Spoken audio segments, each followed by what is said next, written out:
you are depressed and, alcoholic and lonely and looking for an exit strategy, or you never even get that far. But my team started buying into my vision, not that you have to do this, when I started living in the shop. Yeah, when they're like, hey, this guy's so committed to building this company, he's going to sleep in a hammock. It's the, not an abbreviation. An acronism? Acronism? That sounds like a disease. Acronym. Yeah, acronym. Yeah, I caught the acronism. Yeah. Mike, I know you've been there. You wake up or you get to work and you're like, what the fuck am I doing here?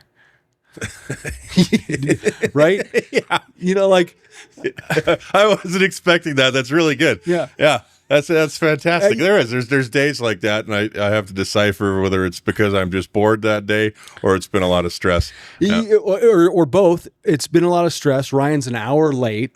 I had to go to the dentist. Something like that. Yeah, all are just you're surrounded by excuses. Yes. And if you don't have a really good why and a really good cause and know it and feel it down deep, right? That's when you give up, you quit, you go get a W-2 job, or you get bored and you're thinking about 5 other projects that you want to do and get distracted, right?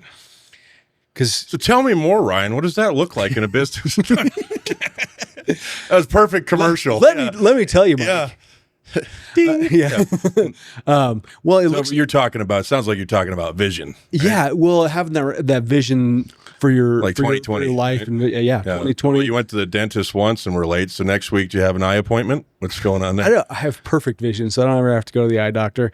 And I know you'll never let me live it down that the dentist took too long, but here I am, numb and all, and ready to talk about why you don't skip steps when you're getting going in business, right? Because if you skip one, especially mission and vision, you'll end up 5 years down the road, and one of two things happen: you are depressed and alcoholic and lonely and looking for an exit strategy, or you never even get that far. You get spun up in your own machine and you end up the business fails and you go away. Yeah. Right. Why do you think it's so hard to take the vision that you have in your head, if you have one, and pass it off and share it with others? Like it's very easy to think about where I want to be in life. Yeah. Right. At times, but I also had a very difficult time writing down my vision and getting everyone else to see it, or communicating it in a way that it made sense to them. Right. So, John Maxwell, I think, said it really well when he said, everyone communicates, few connect. So I think that's part of it. And I'm about to start a study with Andrew and some guys on that. I'm going to con you into jumping into it too. But I think that's part of it. I think even before you get that far, it takes a really intentional effort and somebody who's committed to doing it to get it down on paper. And you're better about this than most. And I'm working on it.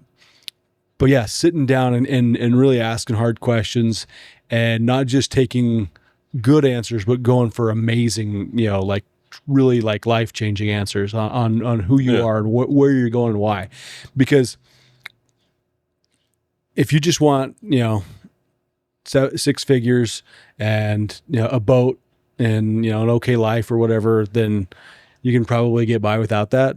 But if you want, an empire, multi-million-dollar companies and really to make a difference and leave a mark on culture, that doesn't just happen. You have to sit down and intentionally do it. And then you have to bring others with you. You can't just do it by yourself. And so when I started writing my vision down, because I went, several years, more than that, just kind of floating and working. Yeah. Which, and we kind of touched on this, but I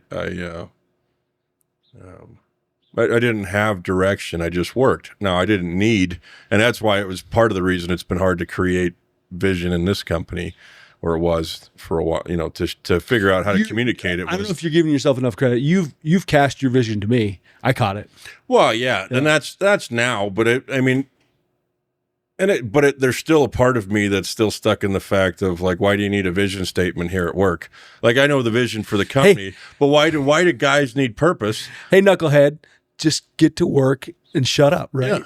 Yeah. It was just, this is what you do. Like, I don't need necessarily a purpose behind it. Sure, you want to be treated good and you want to be appreciated at work, but why do you need to know that we're sending $200 a month to feed the seals or something like that, right? It's like, there's so much more of that now that comes in newer generation when you're trying to bring in younger people. Yeah. That bring their energy, and they have energy, and they have the ability to work, and they have the ability to work hard. There just has to be more to it, which isn't bad than we, Yeah, 50 years ago. We're kind of old souls. I'm sorry, did you say me 50 years ago?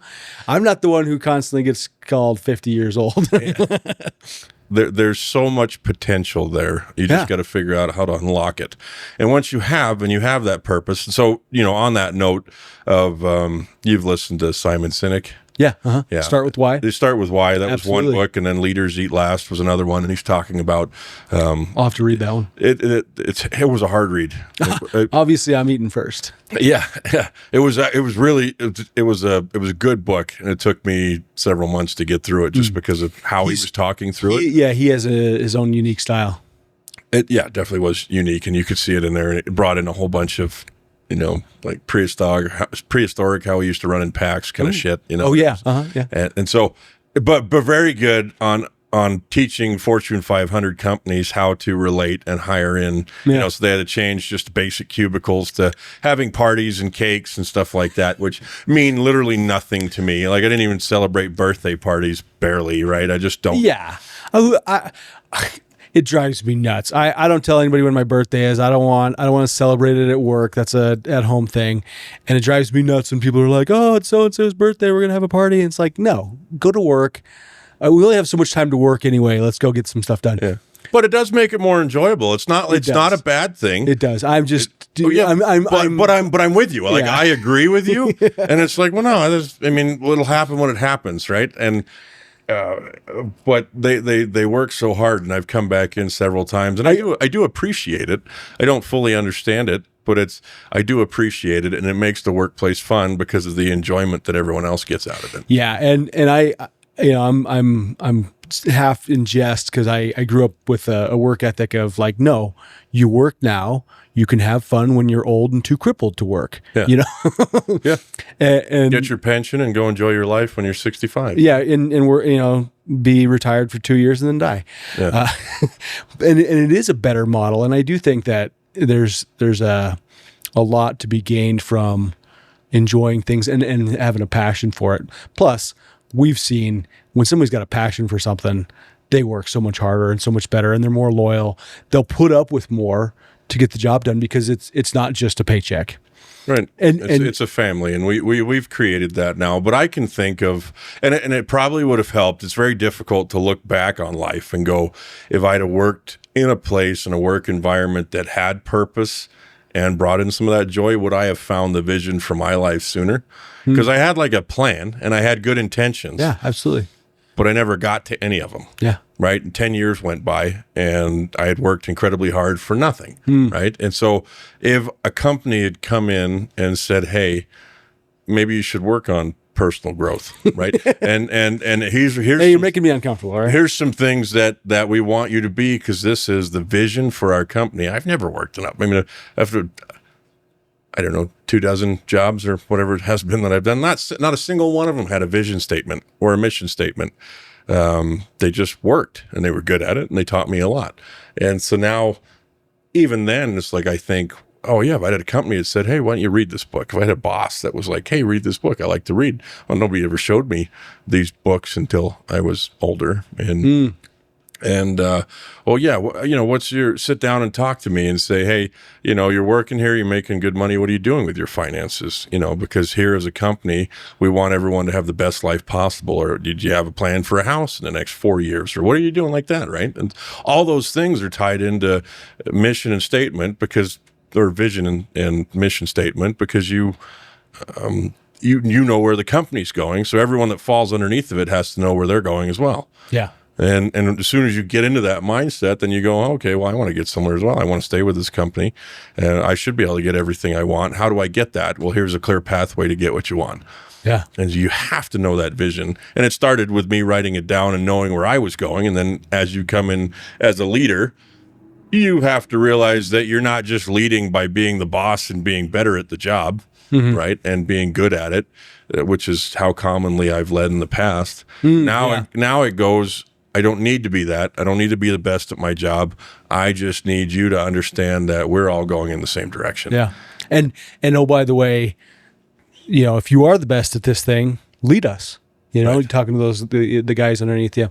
I think you guys have done a really good job because you know your why, because you have decided, where you want to go and you want to bring these people with you, and you've shared that with them. And the ones who've stuck around and got on board, they defend that fiercely. We talked about this with some of the when we were talking about firing fast. Yeah, they were the guys. They're not scared to share their insight. Yep, they were the ones telling you, "Hey, we need to get rid of this guy." Yeah, even before you were ready to. And so they are protecting this culture that you've already created. And you guys just did the Tough Mutter or whatever, and got to get out and be competitive with the team guys. Yeah. They told me when they signed up for it, and that was like 2 months ago, and then I hadn't thought about it again, and then Monday they came in and they're like, "Hey, yeah, we did the Montrose Mutter," and I was like, "Oh yeah." My bad. We're looking at the 9 mile one now up in Fort Carson. Yeah. Okay. Black Canyon Ascent is coming up too. Go run a 6 mile up the Black Canyon. Gosh, that sounds fun. I know. Doesn't it just sound fun? I'll walk it with you. Yeah. Me and you and Drew. Couple of 2-pound weights. Yeah. To do the power walk up it. Yeah. I got a buddy that's going and doing that, but I'm not. In the Army, if you are physically incapable to run for whatever reason, sometimes it's like an injury or whatever, they'll make you do instead of a 2 mile run, they'll make you do a 2.5 mile walk. And you wanna see some comedy gold just watching these fat soldiers do the power walk. Well, you learned a lot. You learned a lot in the military, right? That you use in what life. Not to do. Yeah. Uh-huh. Yeah. I mean, don't they teach you in the military how to be on time? Oh shit! Or do you get to sleep in for an hour after they've done roll call? One of the reasons I'm not a general is because I have an issue with the clock. So no, I last jab, I swear, for this podcast. Yeah, for this podcast. Yeah. But we got the next 50 years of life together. I was going to say I doubt that the jabs will go away before the numbness goes away. That doesn't seem like it would happen. Anyway, so yeah, once you have crystallized the mission statement for yourself, where you're going and what kind of company you want to have. Yeah. And now you get the hard part of communicating it to your people. You just have to know it's important and then express it in ways that make sense. And it may take a while. It's not going to happen overnight because you got to get someone to buy into your vision. That's you can do it in sales technically, but it's just something small, right? To get actually bought into the entire vision is to make it a lifestyle. It takes time and it takes a lot of integrity to actually for people to see that you're living it out, right? Yeah. Yep. Kind of like moving into the shop here when that was Leroy. Just he's going